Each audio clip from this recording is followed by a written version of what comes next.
সরকার গণতন্ত্র থেকে বিচ্যুত হতে শুরু করেছে এমন অভিযোগ করেছেন জামায়াতের সেক্রেটারি জেনারেল মিয়া গোলাম পরওয়ার। আর দলটির আমির এবং সংসদের বিরোধী দলীয় নেতা ডাক্তার শফিকুর রহমান বলছেন, দেশের আইন শৃঙ্খলার উন্নয়নে সরকারের আরও মনোযোগী হওয়া প্রয়োজন। জাপান সফর শেষে দেশে ফিরে সাংবাদিকদের তিনি বলেন, অনেক বেশি রাজনীতিকরণ হওয়ায় আইন শৃঙ্খলার দিকে নজর দিতে পারছে না সরকার।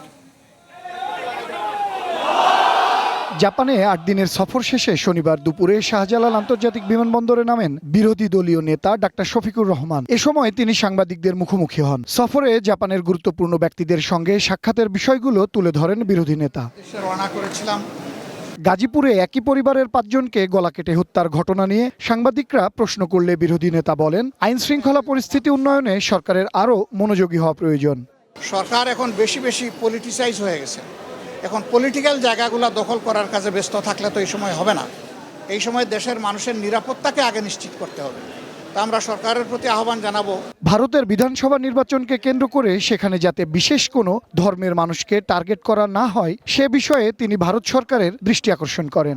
সাংবাদিকদের এক প্রশ্নের জবাবে জামায়াতের আমির বলেন, সীমান্ত হত্যা এবং পুশিন বিষয়ে তাদের দলের ভেতরে আলোচনা হয়েছে। প্রতিবেশী দেশ হিসেবে আমাদের যেটা করণীয় সেটা আমরা করব। ২ নম্বর হচ্ছে যে এটা পশ্চিমবঙ্গ কেন, দুনিয়ার যে কোনো জায়গায় যদি কোনো নিরীহ মানব গোষ্ঠীর উপর কোনো ধরনের জুলুম করা হয় আমরা তার বিপক্ষে।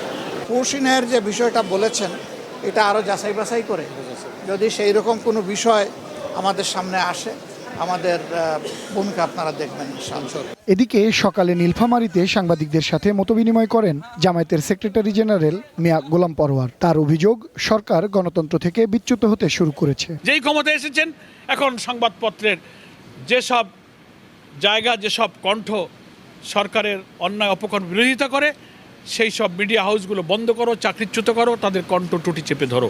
ফলে ক্ষমতায় গেলে ওই যে একটা কথা আছে, যে যায় লঙ্কায় সেই হয় রাবণ। গোলাম পরওয়ার বলেন, মুক্তিযুদ্ধ বা ধর্ম নিয়ে কোনো বিরোধে না জড়িয়ে দেশের উন্নয়নে সবার সাথে কাজ করতে চায় জামায়াত। যে ৭০ ভাগ মানুষ। সৌরভ নূর, ওয়ান নিউজ, ঢাকা।